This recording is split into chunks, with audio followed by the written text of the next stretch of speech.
Selamat datang di Aksara Malam. Di setiap sudut Nusantara selalu ada kisah yang hidup dari mulut ke mulut.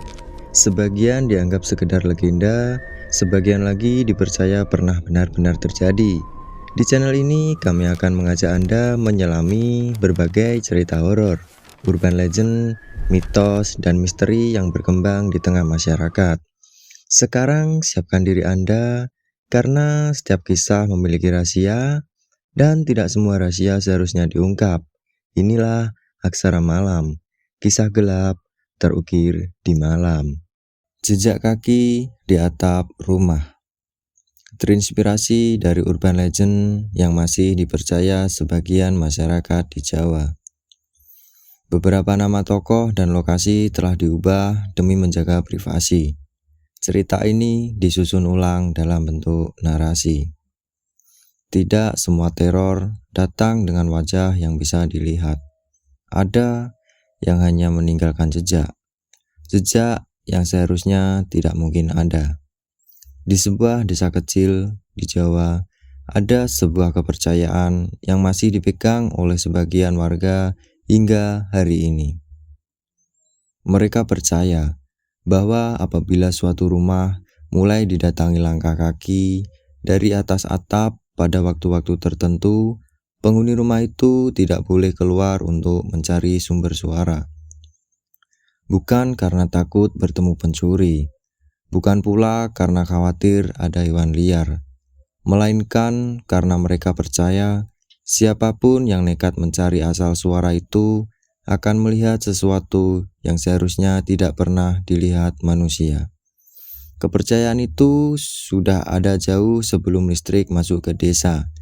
Orang-orang tua hanya mengingat pesan dari leluhur mereka. Kalau malam terasa terlalu sunyi, tetaplah berada di dalam rumah. Cerita ini bermula dari seorang pria yang meminta agar identitasnya tidak disebutkan. Dalam narasi ini kita akan memanggilnya Ardi.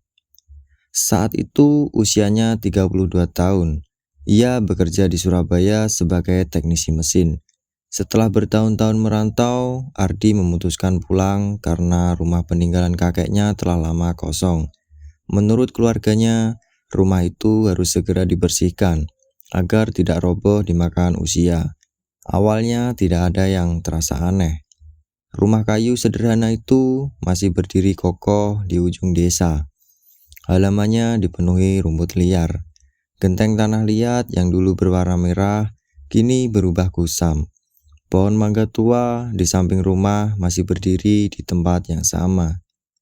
Tetangga sekitar menyambut kepulangan Ardi dengan ramah.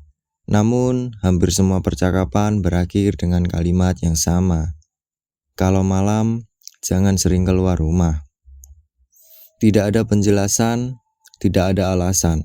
Hanya sebuah pesan yang diulang oleh orang yang berbeda.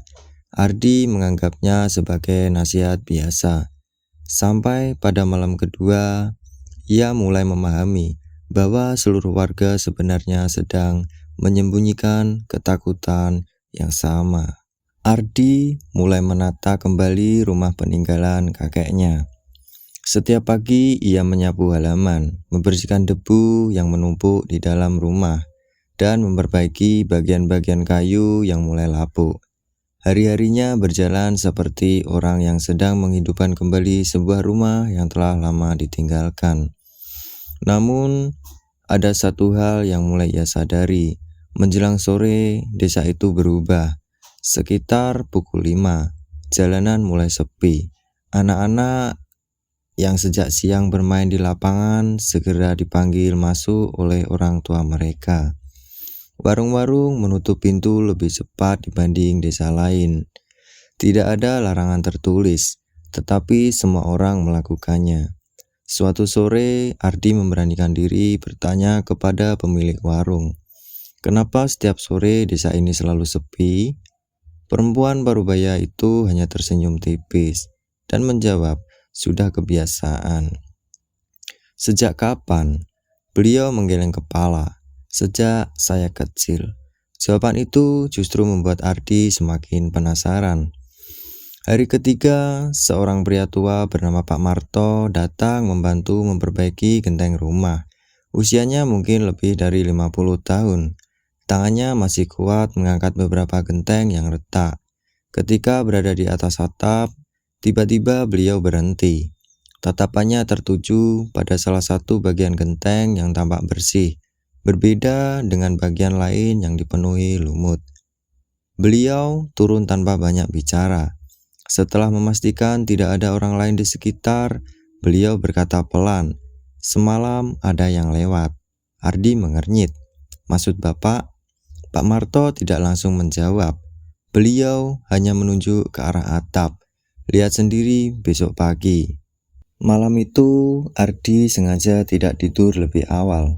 Ia mematikan televisi, ponselnya diletakkan di atas meja. Rumah kembali sunyi. Jam dinding terus bergerak perlahan. Semakin larut, suasana semakin hening. Tidak terdengar suara kendaraan. Tidak terdengar suara orang berbincang. Hanya sesekali suara serangga dari kebun belakang. Lalu, Ardi mendengar sesuatu. Bukan benturan, bukan suara genteng yang jatuh, melainkan irama langkah yang teratur seperti seseorang sedang berjalan dengan tenang di atas atap. Lalu, langkah itu bergerak perlahan dari sisi depan rumah menuju bagian belakang. Tidak tergesa-gesa, tidak terhenti. Seolah orang yang berjalan di atas sana sudah sangat hafal dengan jalurnya. Ardi berdiri. Rasa penasaran mendorongnya mendekati pintu depan. Tangannya hampir menyentuh gagang pintu. Namun sebelum sempat membukanya, ia teringat pesan yang terus diulang warga desa. Apapun yang terdengar di atas atap, jangan dicari. Untuk pertama kalinya, Ardi memilih mengalah. Ia kembali duduk dan menunggu hingga suasana kembali benar-benar tenang. Pagi harinya, Ardi mengambil tangga bambu. Ia naik perlahan menuju atap. Di sana, ia melihat sesuatu yang membuat dadanya terasa sesak. Di atas lapisan lumut yang menempel di genteng, terdapat jejak kaki manusia. Jejak itu tampak jelas. Satu demi satu membentuk jalur lurus dari bagian depan rumah hingga ke atap. Yang membuatnya sulit dipercaya, tidak ada jejak menuju bawah, tidak ada bekas pijakan pada pohon, tidak ada tanda seorang memanjat. Seolah jejak itu muncul begitu saja. Ardi memanggil Pak Marto. Pria tua itu hanya melihat beberapa detik sebelum menghela napas panjang. Jumlahnya bertambah. Apa maksudnya? Dulu cuma beberapa langkah, sekarang sudah hampir sampai ke tengah rumah. Ardi merasakan hawa dingin menjalar di tengkuknya. Kalau sudah sampai tengah, memang kenapa? Pak Marto memandang rumah tua itu cukup lama. Kemudian berkata dengan suara pelan, "Dulu kakekmu pernah bilang, kalau jejak itu sampai melewati bagian tengah rumah, berarti penunggunya sedang mencari seseorang." Ardi terdiam. Ia mencoba tersenyum menganggap semua itu hanya kepercayaan lama. Namun jauh di dalam pikirannya muncul satu pertanyaan yang terus mengganggu. Jika semua ini hanya cerita turun-temurun, mengapa jejak kaki itu benar-benar ada?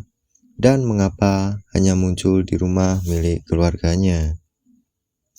Hari itu, Ardi tidak lagi menganggap semua yang terjadi sebagai kebetulan.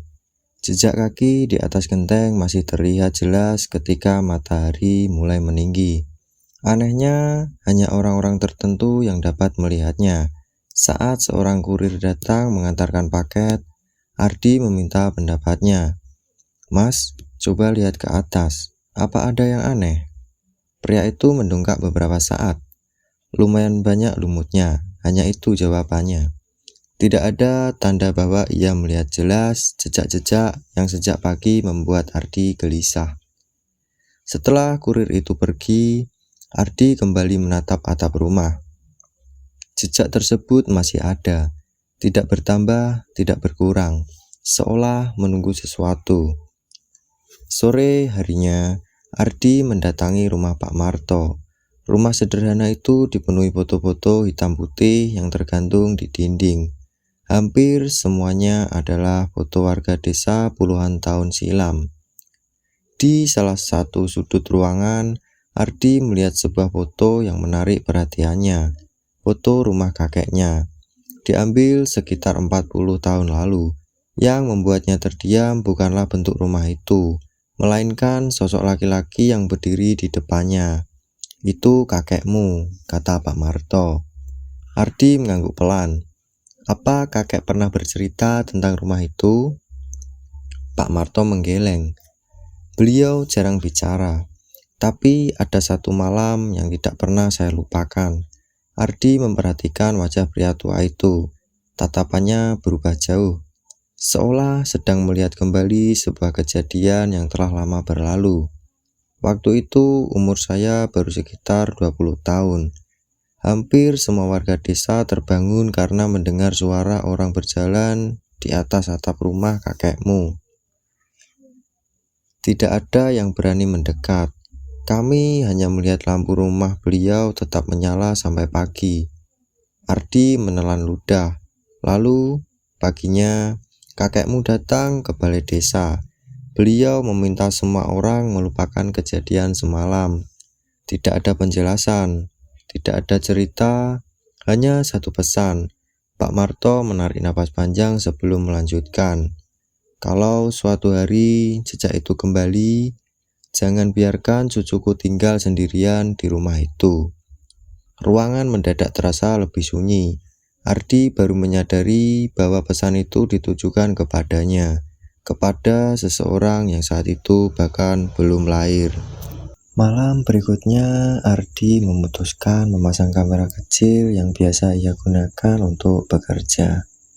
Satu kamera diarahkan ke halaman depan, satu lagi menghadap ke bagian belakang rumah. Ia ingin memastikan apakah benar ada seseorang yang naik ke atap setiap malam. Keesokan paginya, ia membuka rekaman itu. Tidak ada siapa-siapa, tidak ada bayangan, tidak ada orang memasuki halaman rumah. Namun, tepat pada pukul 2:13 dini hari, kedua kamera berhenti merekam selama hampir 4 menit. Setelah rekaman kembali berjalan, waktu langsung melompat. Tidak ada kerusakan pada file, tidak ada tanda baterai habis, seolah 4 menit itu tidak pernah terekam. Ardi mengulang video itu berkali-kali. Hasilnya tetap sama. 4 menit menghilang tanpa penjelasan. Siang itu, ia memutuskan pergi ke rumah ibunya di desa sebelah. Ia menunjukkan foto jejak kaki yang berhasil diambil menggunakan kamera analog milik tetangganya. Berbeda dengan kamera ponsel, foto dari kamera lama itu justru memperlihatkan jejak tersebut dengan sangat jelas. Ibunya memandang foto itu cukup lama. Wajahnya perlahan berubah pucat. Akhirnya muncul lagi. Ardi menatap ibunya dengan heran. "Ibu sudah tahu?" Perempuan itu mengangguk pelan. "Kakekmu pernah berpesan, kalau suatu saat kamu memilih pulang dan tinggal di rumah itu, jangan pernah tidur sendirian." Ardi semakin bingung. "Kenapa?" Ibunya menunduk. Selama beberapa detik, tidak ada satu kata pun yang keluar. Kemudian dengan suara yang hampir berbisik, ia berkata, "Karena yang datang bukan sedang mencari rumah itu, melainkan mencari keturunan terakhir yang masih membawa janji lama keluargamu." Kalimat itu membuat Ardi merasa seluruh potongan peristiwa yang dialaminya mulai saling terhubung. Namun satu pertanyaan masih belum terjawab. Janji seperti apa yang dimaksud kakeknya? Dan kepada siapa janji itu pernah diucapkan hingga jejak kaki misterius itu kembali muncul setelah puluhan tahun. Perjalanan pulang dari rumah ibunya terasa lebih panjang dari biasanya. Sepanjang jalan, Ardi terus memikirkan satu kalimat yang tidak bisa hilang dari kepalanya. Yang datang bukan mencari rumah itu, tetapi mencari keturunan terakhir yang masih membawa janji lama keluargamu. Ia mencoba menghubungkan semua yang telah terjadi. Jejak kaki di atas atap, pesan-pesan aneh dari warga, foto lama yang memperlihatkan jejak serupa puluhan tahun silam. Semuanya seolah mengarah pada satu rahasia yang sengaja disembunyikan. Sesampainya di rumah, Ardi memutuskan membuka kembali gudang kecil di bagian belakang. Ruangan itu dipenuhi perabot tua yang telah lama tak digunakan. Lemari kayu, peti bambu, alat pertanian berkarat, hingga tumpukan koran yang tanggalnya sudah puluhan tahun. Saat memindahkan sebuah peti jati, ia menemukan ruang kecil di bawah lantai papan. Ruang itu tertutup papan tipis yang warnanya hampir menyatu dengan lantai sehingga sulit dikenali. Dengan hati-hati, ia membukanya. Di dalamnya hanya ada sebuah kotak kayu berukuran sedang. Kotak itu terkunci, namun kayunya sudah rapuh sehingga pengaitnya mudah dilepas. Di dalamnya tersimpan beberapa benda peninggalan kakeknya, sebuah tasbih kayu, foto keluarga yang mulai memudar, dan sebuah buku catatan bersampul kulit coklat tua. Di halaman pertama tertulis sebuah kalimat menggunakan tinta hitam yang mulai pudar. Jika kamu membaca buku ini, berarti jejak itu telah kembali. Jantung Ardi berdegup lebih cepat. Ia duduk di lantai dan mulai membaca halaman demi halaman. Sebagian besar isi buku merupakan catatan kehidupan sehari-hari, tentang panen, tentang musim kemarau, tentang warga desa. Namun pada halaman-halaman terakhir, isi catatan berubah. Tulisan kakeknya menjadi lebih pendek, lebih tergesa-gesa, dan dipenuhi kalimat-kalimat yang tidak pernah ia bayangkan sebelumnya. Jejak itu muncul lagi malam ini. Belum ada yang berani naik ke atap. Aku mulai mengerti, ia tidak pernah memilih rumah secara acak. Ardi terus membaca. Setiap kalimat membuat tengkuknya terasa semakin dingin. Lalu ia menemukan satu halaman yang sebagian sobek. Hanya beberapa kalimat yang masih dapat dibaca. Semuanya bermula pada tahun 1968. Seorang pengembara meminta tempat berteduh. Tidak semua warga menerimanya. Sejak malam itu, kalimat berikutnya hilang karena bagian kertas telah robek. Ardi membalik halaman berikutnya. Di sana terdapat gambar denah sederhana desa Karangrejo. Salah satu rumah diberi tanda lingkaran merah. Rumah itu adalah rumah yang kini ia tempati.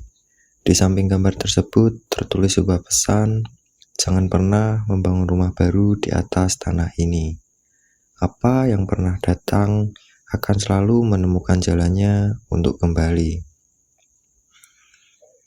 Ardi menarik napas panjang. Ia baru saja ingin menutup buku itu ketika sebuah amplop tipis jatuh dari sela-sela halaman. Di dalamnya terdapat foto hitam putih yang belum pernah ia lihat sebelumnya. Foto itu memperlihatkan sekelompok warga desa sedang berdiri di depan rumah kakeknya. Wajah mereka tampak tegang. Di atas atap rumah terlihat samar deretan jejak kaki yang memanjang hingga ke puncak genteng. Namun ada satu hal yang baru disadari Ardi. Jika diperhatikan dengan seksama, jejak itu bukan menuju rumah, melainkan berasal dari bagian belakang rumah, seolah ada seseorang atau sesuatu yang turun dari arah hutan, melintasi atap, lalu berhenti tepat di atas kamar utama. Malam itu Ardi tidak bisa memejamkan mata. Ia membawa buku catatan itu ke ruang depan. Lampu rumah tetap menyala. Sesekali ia mencoba kembali halaman-halaman terakhir, berharap menemukan jawaban yang selama ini dicari. Namun, menjelang dini hari, ia menemukan sesuatu yang lebih mengusik. Pada halaman yang sebelumnya kosong, muncul sebuah kalimat yang ia yakin tidak ada ketika pertama kali membuka buku itu. Tulisan itu menggunakan tinta yang sama dengan tulisan kakeknya, namun terlihat jauh lebih baru. Hanya terdiri dari satu kalimat. Jangan biarkan jejak itu mencapai pintu depan. Ardi menutup buku itu perlahan. Untuk pertama kalinya sejak kembali ke desa, ia merasa bahwa apapun yang sedang terjadi bukan sekedar cerita turun-temurun. Seseorang telah berusaha meninggalkan petunjuk untuknya, dan waktu yang ia miliki bukan tidak sebanyak yang ia kira. Keesokan paginya, Ardi membawa buku peninggalan kakeknya menemui Pak Marto. Begitu melihat sampul buku itu, wajah lelaki tua tersebut langsung berubah. Ia mengenali buku itu.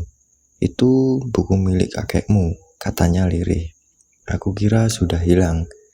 Ardi meletakkan buku itu di atas meja. Apa sebenarnya yang terjadi pada rumah ini?